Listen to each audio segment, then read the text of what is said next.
En 1459 se escribió un libro que contenía imágenes tan insólitas que hasta 500 años después su significado seguía envuelto en misterio. Describe artilugios imposibles de asedio medieval y máquinas de guerra, así como mecanismos extraordinarios y sangrientos duelos a muerte. No obstante, en el manuscrito faltan ciertos datos clave y al autor se lo representa misteriosamente sujetando una cadena rota. ¿Por qué llegó a escribirse el manuscrito y quién pudo haber desvelado su verdadero potencial? Este libro revela los secretos de una edad medieval mucho más desarrollada de lo que futuras generaciones pudimos jamás imaginar. Libro de luchas medievales.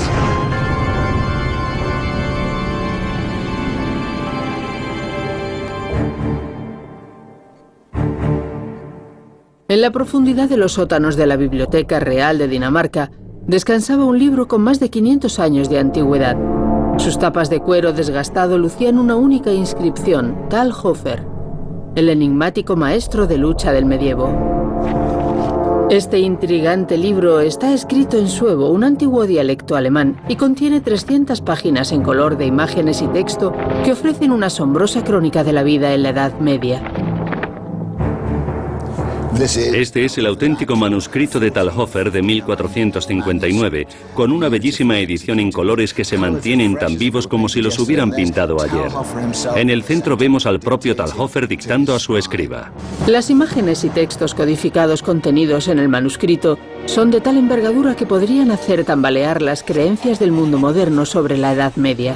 ¿Eran las técnicas de combate y de guerra tan primitivas como nos imaginamos? ¿Realmente los caballeros se comportaban con la caballerosidad descrita en la época victoriana?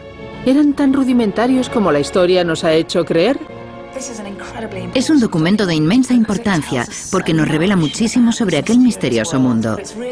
Es realmente como abrir una caja de secretos.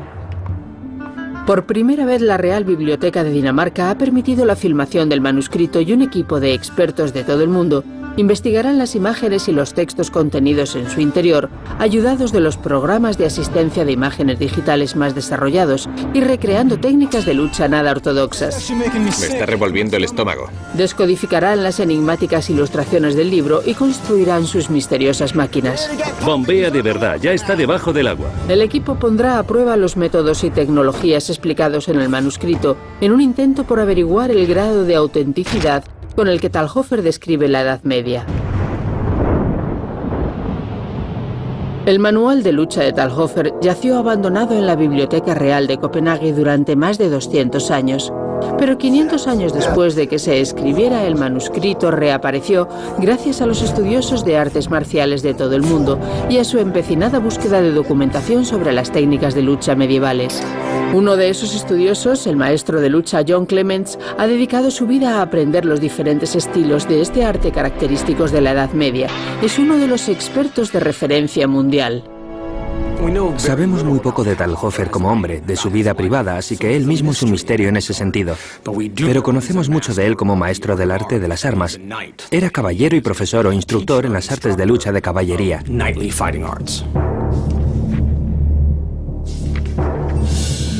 Talhofer dedicó casi la mitad de su manuscrito al combate medieval, y dentro de sus páginas descubrimos numerosas viñetas dedicadas al intrigante y violento mundo de las justas. Se identifican claramente por el área marcada en la que los combatientes deberían enfrentarse. Muchas de las viñetas del manuscrito se refieren a las peleas en las justas. Las justas eran una institución muy curiosa. Cuando alguien acusaba a alguien de algo y no había testigos ni pruebas, el juicio por combate o justa era el método empleado para dirimir quién decía la verdad.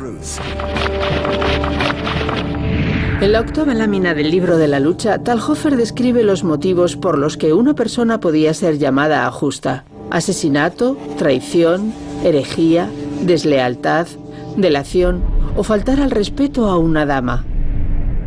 Aquellos que violaban cualquiera de esas leyes eran a menudo obligados a enfrentarse entre ellos en una justa.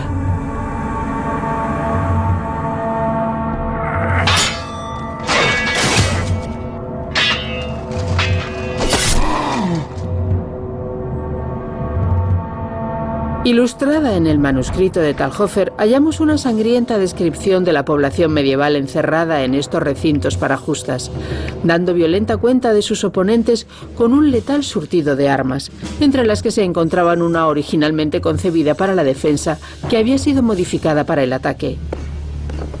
Aaron Painberg conoce perfectamente las ventajas que presenta un escudo frente al enemigo. Soy agente de los SWAT en Appleton, Wisconsin. Llevo un escudo antibalas delante de mí como una de mis obligaciones. Mi escudo y este escudo tienen muchas cosas en común en cuanto a que obstaculizan la visión, tu capacidad de ver al enemigo. Si no puedes ver a tu enemigo, no puedes matarlo. Cuando se utiliza un escudo es esencial saber que habrá momentos en que tengas que renunciar a esa protección, a esa defensa para poder ver a tu contrincante. Según el manuscrito de Talhofer, este inmenso escudo con puntas o pavise tendría sus orígenes en el siglo XII, cuando los escudos aún eran aceptados como arma para los duelos entre las clases bajas no nobles. Sus afiladas puntas y los ganchos como guadañas eran utilizados con efecto devastador, según el manuscrito de Talhofer. John y Aaron van a tratar de demostrar si efectivamente estos escudos podían utilizarse como afirma el maestro. Vamos a probar estas armas, a ver cómo funcionaban, cómo se movían, a ver si las viñetas de Talhofer nos sirven para reconstruirlas físicamente y aplicar nuestros conocimientos sobre las artes de lucha que él describe.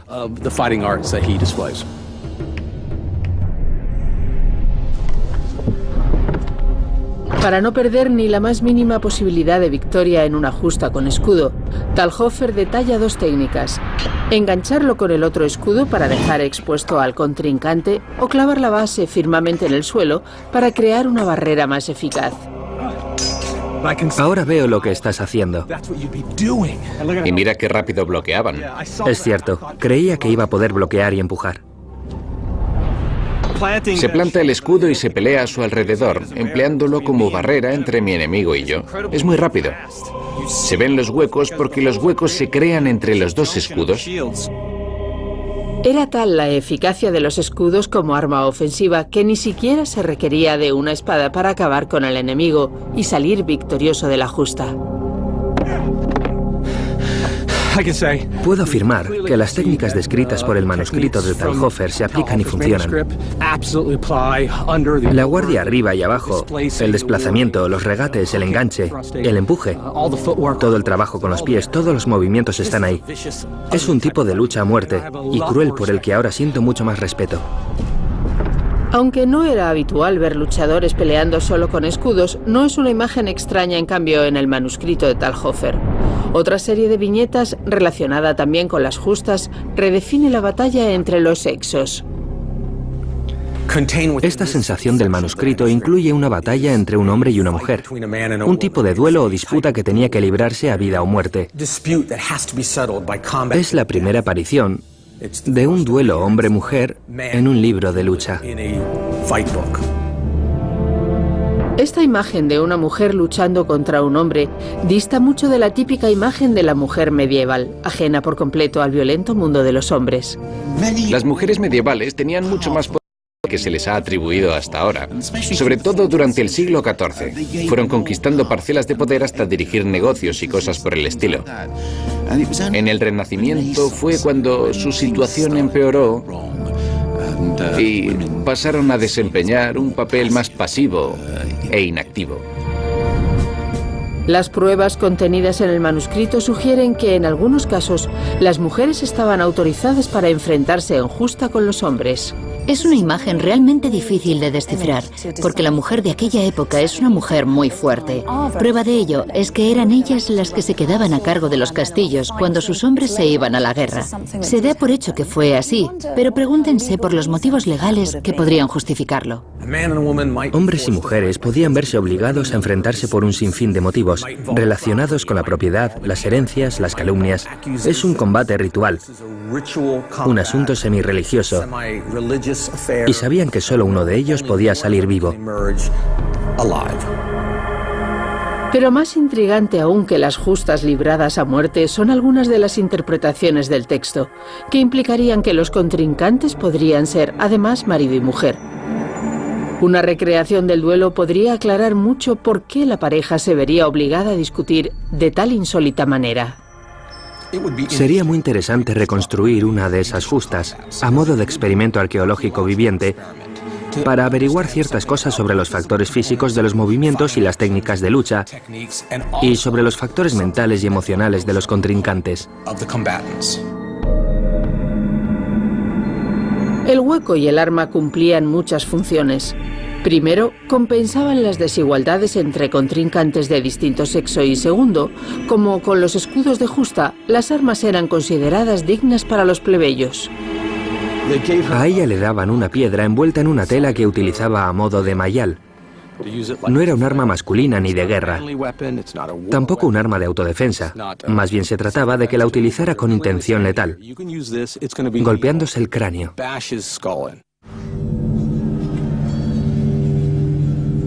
Esta imagen de una justa de 1542 entre dos caballeros sugiere que esta justicia mediante la violencia formaba parte del mundo medieval.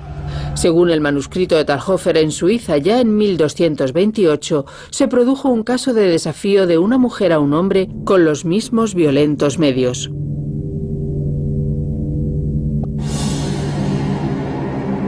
Una vez que se vestían, les cosían la ropa para que no pudieran ocultar nada que luego emplearan en la contienda.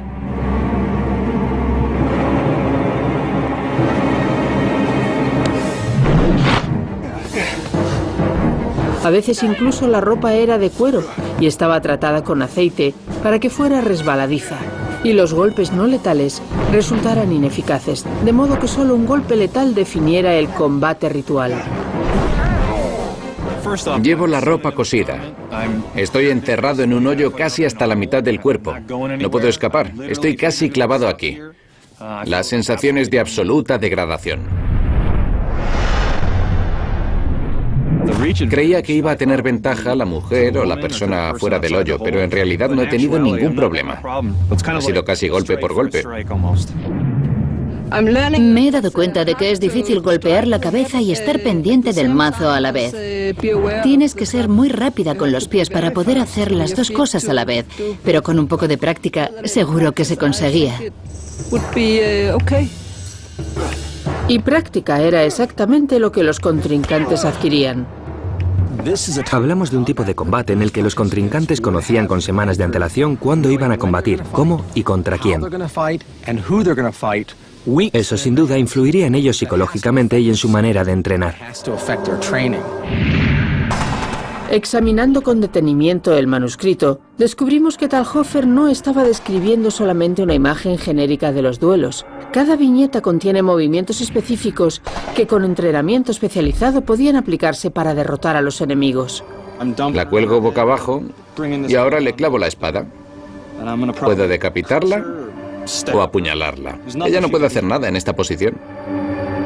Es posible que Talhofer incluyera estas imágenes en su libro de lucha para entrenar a los luchadores y obtener ingresos. Se sabe que desempeñaba un cargo como juez de justas, una posición de ventaja desde la que aprender las técnicas más eficaces para provocar la muerte. Seguramente a cambio de unos convenientes honorarios, Talhofer enseñaría estas técnicas a los luchadores que así se aseguraban la victoria a los ojos de Dios y de la ley.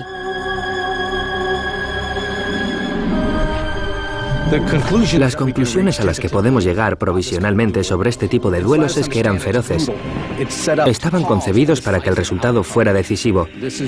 Así era el mundo en que vivían, una época violenta en un mundo violento. Pero la visión de Talhofer iba más allá del restrictivo círculo de las justas. No satisfecho con narrar con macabro detalle sus conocimientos de experto en este campo, volvió su atención a las máquinas concebidas para la guerra.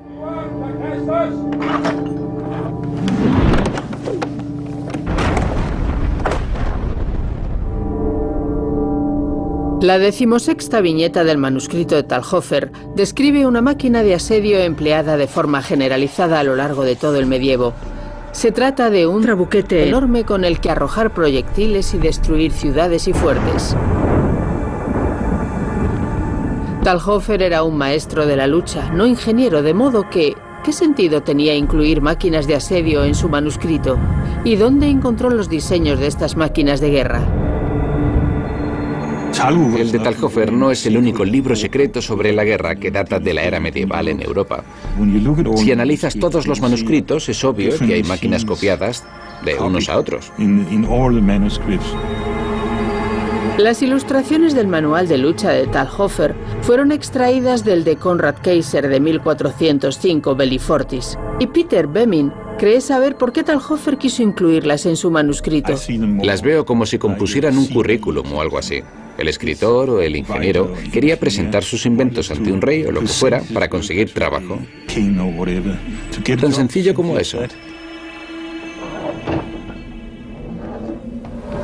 Las máquinas de asedio podían cambiar las tornas de la guerra y resultaban de vital importancia para las facciones de soldados que atacaban los castillos y ciudades fortificadas que cubrían el paisaje medieval. Las máquinas del manuscrito de Talhofer podían proporcionar la clave que garantizase la victoria en aquella época convulsa por las guerras. El manual es, de hecho, un catálogo de armamento medieval. Talhofer vivió en la época conocida como del Sacro Imperio Romano, que por el nombre podría llevarnos a pensar en un bloque consolidado, pero en realidad eran tribus guerreras, reinos en constante enfrentamiento y cuyos habitantes estaban permanentemente arrojándose al cuello de sus vecinos, al contrario que el Imperio Romano original, en el que existía una fuerza militar centralizada contra la que cada uno tenía que enfrentarse por sí solo. Y en esta tierra devastada por las contiendas, los hombres que acreditasen conocimientos en máquinas de asedio serían seguro los más solicitados por los patrones más poderosos y adinerados. Pero Talhofer no se conformó con reivindicar su dominio en los mecanismos de asedio comunes. Sus ambiciones le llevaron a presentar diseños aún más osados en su catálogo de armas. Ninguna máquina era lo suficientemente revolucionaria para su visionaria mente. El libro contiene muchas máquinas y muy interesantes, pero este es uno de sus diseños más ambiciosos. El texto suevo, que encabeza la imagen, traducido, dice lo siguiente: deben fabricarse 2 vagones de esta forma, vistos desde abajo. Desde aquí, dentro de los vagones, los soldados combatirán al ejército enemigo con armas y lanzas. El exterior de la máquina está blindado. En 2 dimensiones la máquina es difícil de imaginar, pero una vez recreada en 3 dimensiones el misterio queda desvelado.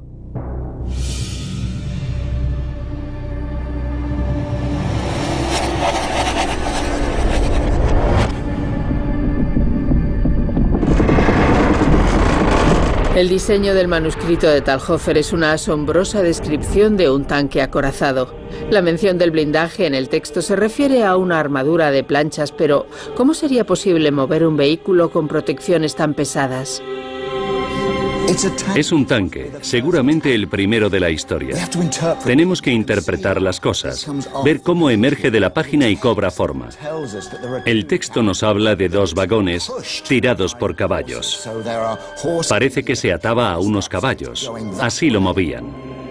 Es una máquina diseñada para romper las defensas del enemigo, pero ¿qué pasaba una vez rotas? Pues el invento incorpora 1, 2, 3, 4, 5 cañones a cada lado. Estamos en 1459, o sea que la pólvora ya existía. Los cañones están diseñados con tanto detalle que se puede ver el oído de cada uno de ellos.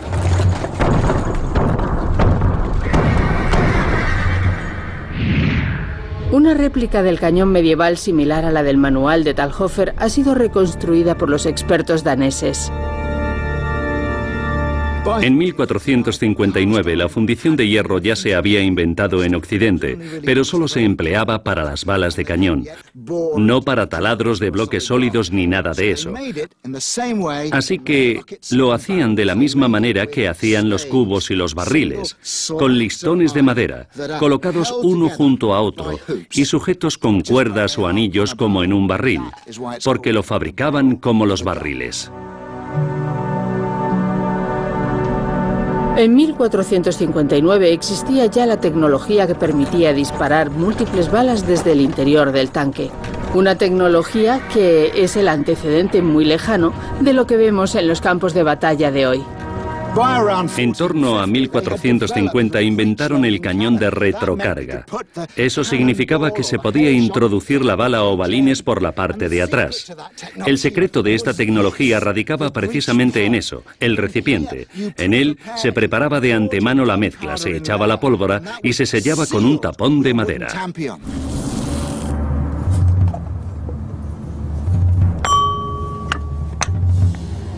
La tecnología de retrocarga permitía a los soldados de artillería disparar 2 o 3 ráfagas por minuto, pero ¿cuál era el verdadero alcance de los daños producidos por estos cañones?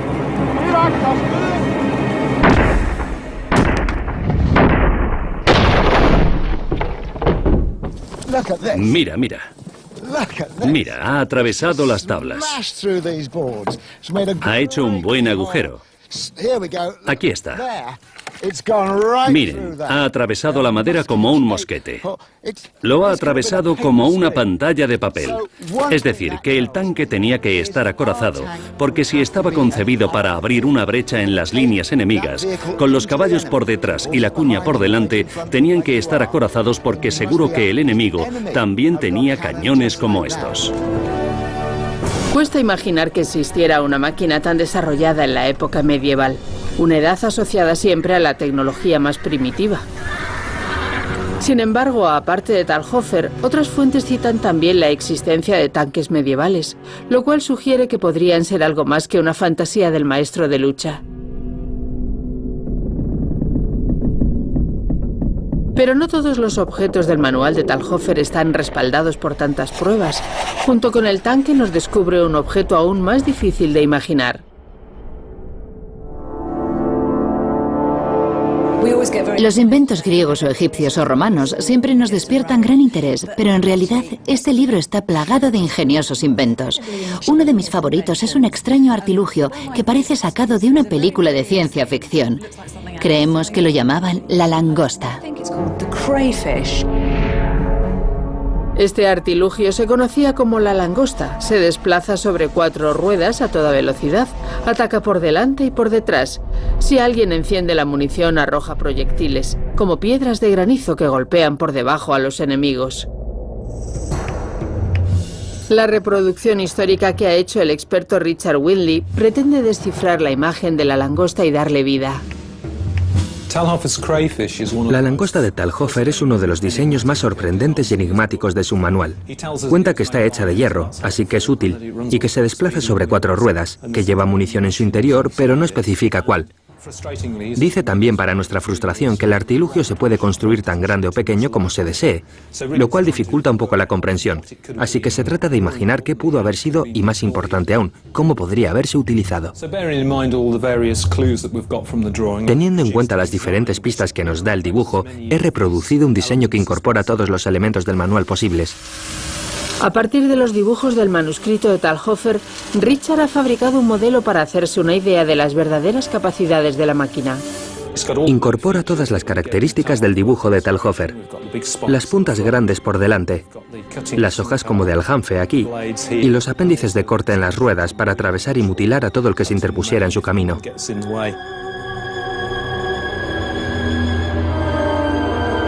Richard ha demostrado que la langosta posee un diseño viable. Pero esto no responde al por qué o en qué ocasiones podría haberse utilizado.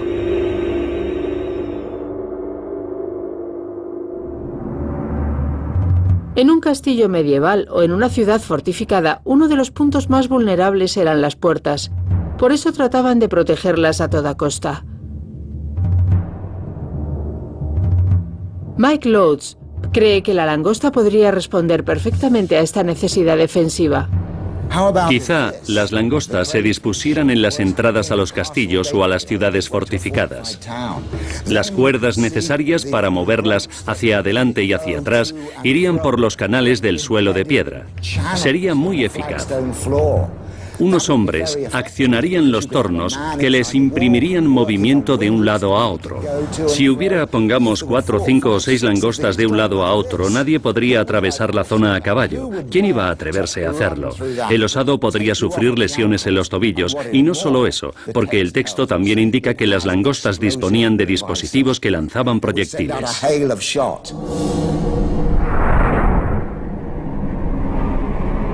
El diseño de la langosta le pareció suficientemente ingenioso a Talhofer para incluirlo en su manual.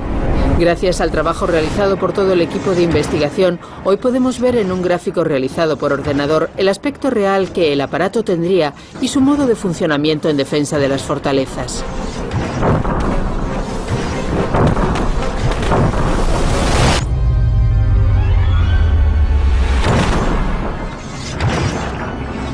En teoría, la langosta tenía capacidad para repeler al enemigo a las mismas puertas de la fortificación, pero primero sus fuerzas de ataque tenían que llegar hasta ellas, tarea que nunca fue nada fácil.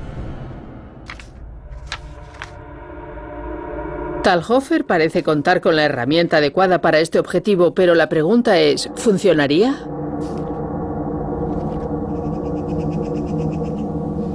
Existen numerosas maneras de tomar un castillo o una fortificación. Cavar túneles por debajo, minarlo. Se pueden escalar las paredes, acercando escaleras y torres de asedio y subiéndose a ellas para llegar a la parte de arriba, o se puede simplemente echar las puertas abajo volándolas.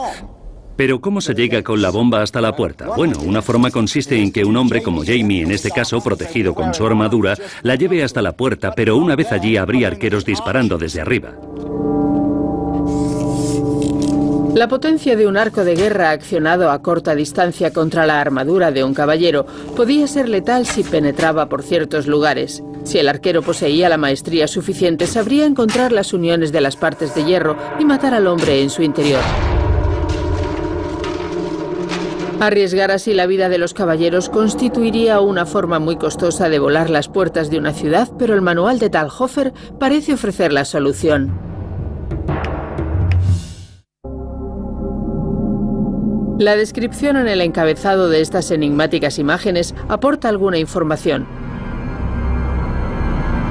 Como se aprecia, se dirigen a la fortaleza con la cesta por encima y avanzando.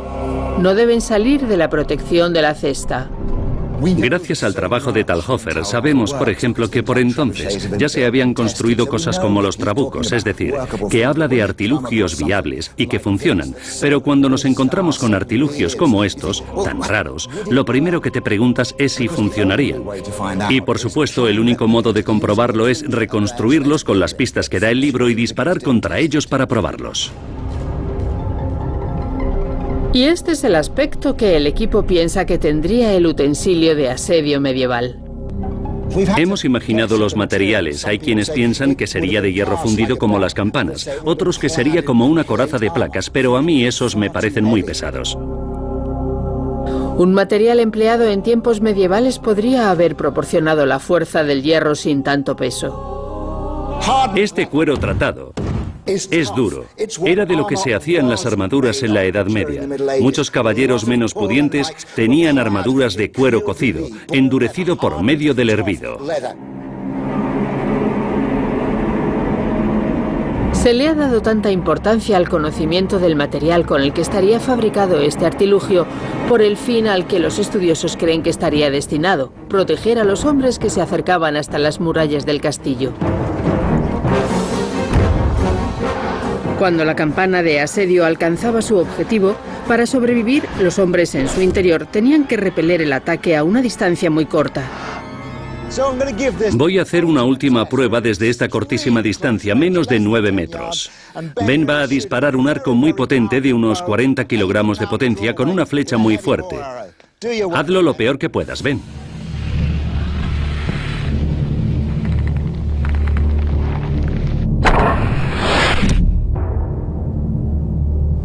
Creía que lo atravesaría,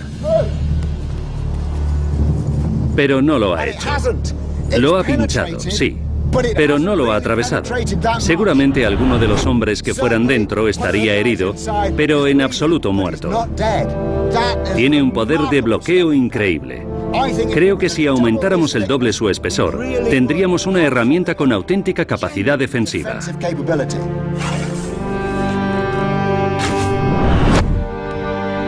Una segunda capa de piel reduciría significativamente la capacidad de penetración de la flecha sin que su peso aumentara de manera que fueran necesarios más de 2 hombres para cargarla. Es muy posible que un artilugio así llegara a las murallas de un castillo con sus portadores aún vivos. Pero el castillo asediado podría contar con más armas de defensa aparte de las flechas. Observándolo es obvio que su diseño responde a un solo fin: soportar la fuerza de un tiro aéreo. Si se acercaran a mis murallas con este escudo y yo dispusiera de piedras o rocas, lo primero que haría sería arrojárselas.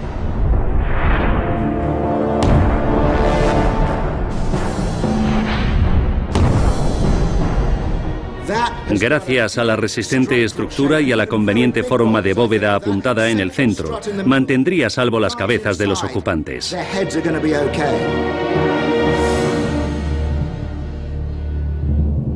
Con el conocimiento militar adecuado, las ilustraciones del manuscrito de Talhofer han sido convertidas en una campana de asedio para 2 hombres. Pero es la armadura del caballero medieval la que lleva la protección de los soldados un paso más allá, permitiendo a sus portadores mucha más libertad de movimientos. Los caballeros descritos en el manual de lucha de 1459 de Talhofer se dedicaban principalmente a actividades violentas y sanguinarias. El mismo Talhofer recibió entrenamiento como caballero y conocería profundamente estas artes. Los caballeros de la Edad Media están bastante lejos de ser los honorables guerreros que pensamos hoy en día. Se parecen más a algún tipo de bandido. Algunos incluso robaban y asesinaban a los comerciantes ricos que atravesaban sus territorios o se enfrentaban unos a otros en crueles duelos de muerte. Pensamos en la Edad Media como en la época de los caballeros con brillantes armaduras, luchando según las normas de la caballería. Pero la verdad es otra muy distinta. La caballería es un concepto, un código, pero todo lo que rodeaba a los caballeros era un evidente culto a la violencia. Eran jóvenes violentos matándose entre sí, o mejor aún, matando ciudadanos inocentes.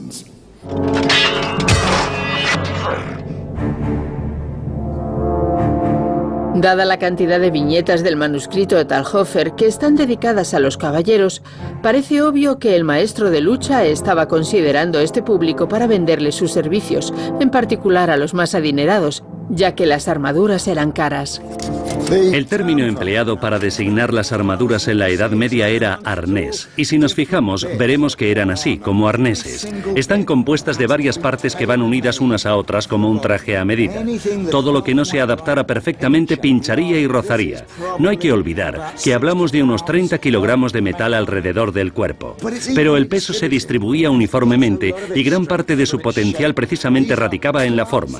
Estas zonas son resbaladizas. Las espadas resbalarían al impactar. Las curvas proporcionaban a estas finas planchas una fuerza de tensión increíble.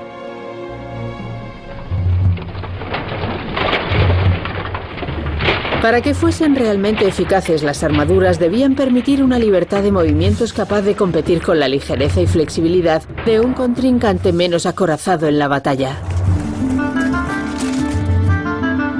Y no obstaculizar al caballero a la hora de encaramarse o montar rápidamente en un corcel.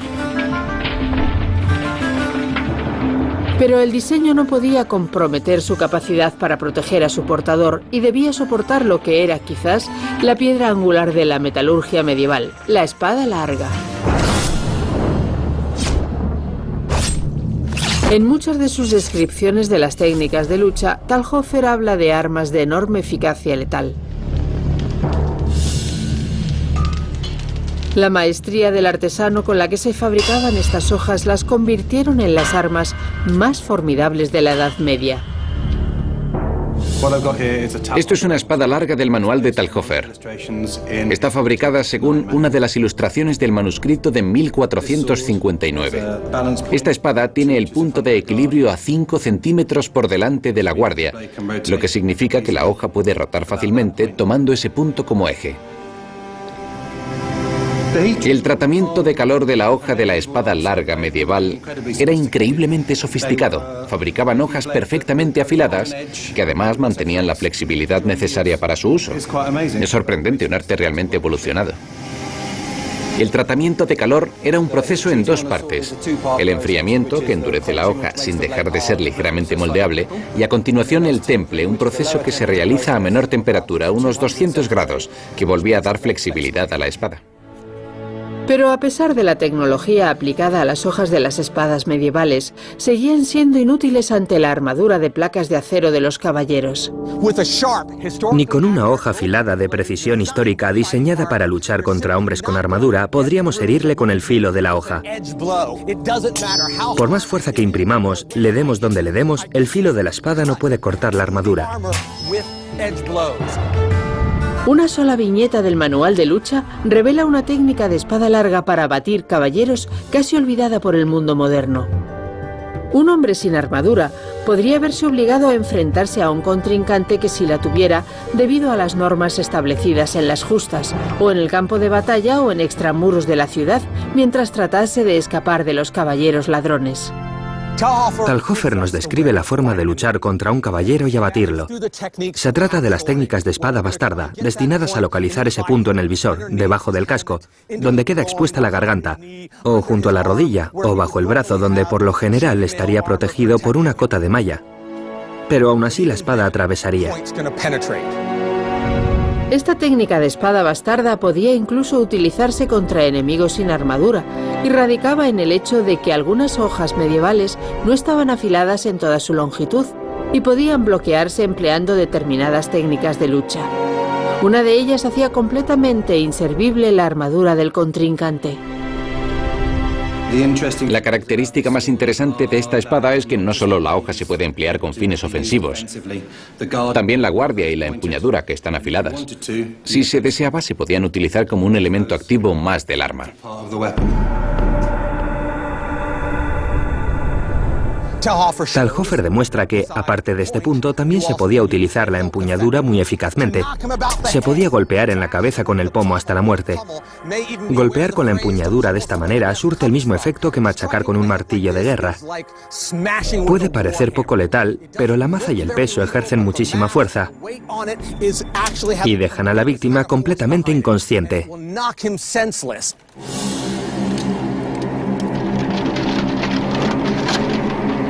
John Clements va a probar estas técnicas de espada bastarda contra un caballero con su armadura completa con el fin de comprobar su eficacia.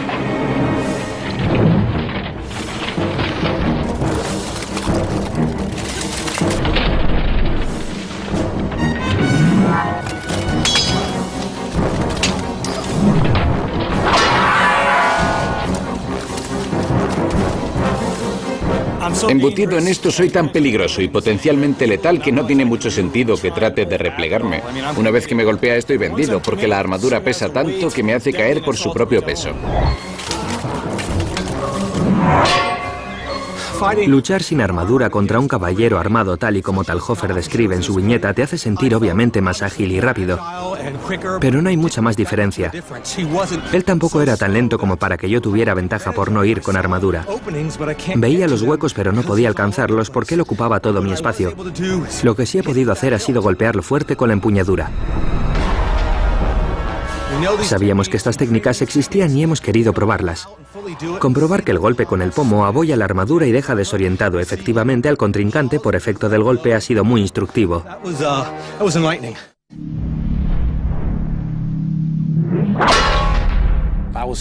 Me ha sorprendido bastante, la verdad, comprobar el potencial del golpe. Ver que me permitía dejarlo tocado. Hemos practicado mucho estos movimientos del manual de Talhofer. En esta viñeta se ve perfectamente la técnica. Un contrincante con armadura enfrentado a uno sin ella. Esta imagen es la prueba que certifica la técnica. A pesar de la brutalidad de las imágenes y el título, el manual de lucha de Talhofer no estaba exclusivamente dedicado a las artes marciales y de guerra. Dentro de sus páginas, encontramos también información sobre otros aspectos de la vida en el medievo como esta. Su finalidad, como la de muchas otras en el libro, es un misterio. Estas ilustraciones son extraordinarias. Esto es un hombre rana. Trajes de buceo en 1459.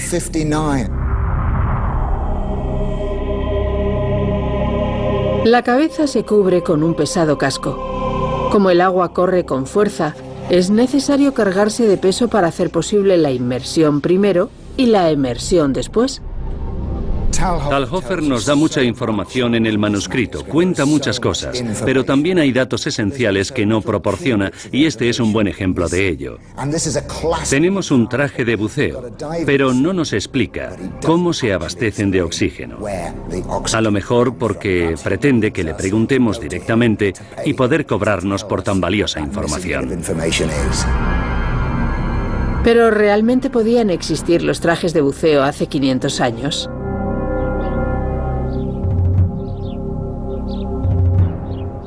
En el Centro de Estudios Medievales de Dinamarca, los historiadores han fabricado un traje de buceo a partir de las imágenes de otro libro del siglo XV. ¿Pero funcionaba de verdad esta tecnología? Este casco es ligeramente distinto al que se muestra en el manuscrito de Talhofer. Lo que vemos dibujado aquí es lo que se dio en llamar casco boca de rana, muy apropiado para un hombre rana. Era el casco que se utilizaba para las justas.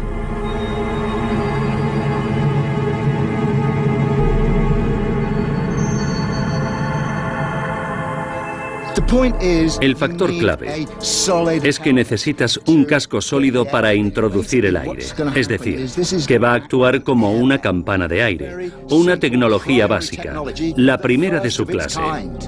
Me alegro de no tener que ser yo el que lo pruebe.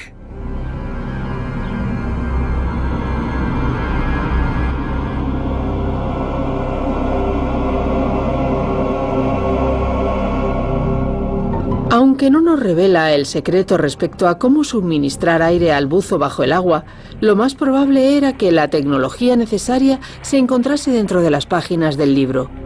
Un conjunto de tubos flexibles unidos a una bolsa de aire. Los ingenieros expertos en historia que se propusieron reproducir el invento descubrieron que no era tan sencillo como parecía. Cuando tienes una gran cantidad de aire en un tubo flexible largo que tienes que comprimir para hacer llegar al buzo, necesitas una fuerza igual de grande para que el aire llegue a los tubos, los atraviese y llegue al buzo. Así que tuvimos que quitar el tubo grande y fabricar 3 pequeños con palancas muy grandes para aumentar la potencia de bombeo de aire. Fabricar los tubos nos costó mucho. Hay que bombear con mucha fuerza y muy rápidamente para hacer llegar aire suficiente al buzo. Creo que estamos listos. ¿Preparados, chicos? ¿Preparados? 1, 2, 3. 1, 2, 3. 1, 2, 3. 1, 2, 3. 1, 2, 3. Hemos tenido que cerrarlo por delante y por detrás porque al entrar el aire lo hacía flotar una vez en el agua. Los chicos ya están bombeando. Allá va. Tenemos que mantener recto este tubo. Ahí está, en el agua. No dejéis de bombear, que ya está dentro. ¿Ven las burbujas? Funciona.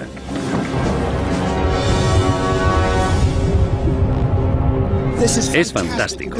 Tengan en cuenta que hablamos de una tecnología que surgiría en torno al año 1400 y que funciona. Tenemos a un buzo en el agua y está respirando.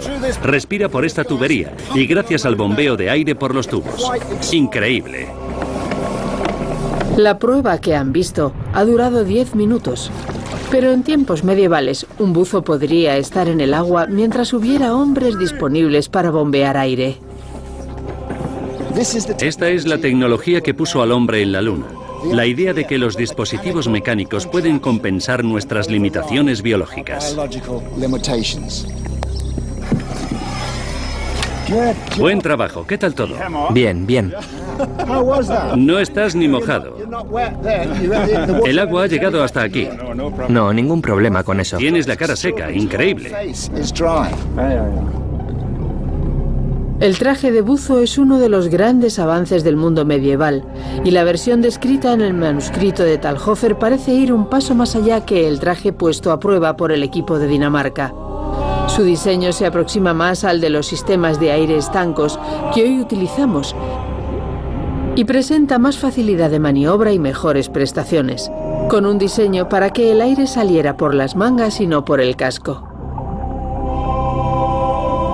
Talhofer no cuenta para qué se emplearon los trajes de buzo y seguramente ese, junto con todo el resto de datos que el maestro de lucha omite, constituyan la respuesta al por qué aparece él sujetando una cadena rota. Podría ser que Talhofer, con los secretos que guardaba, fuera el eslabón que le faltaba a la cadena del manuscrito de 1459 para estar completo. Lo que sí sabemos es que esta obra nos abre una ventana hacia un mundo violento y complejo cuya auténtica realidad solo hemos empezado a comprender.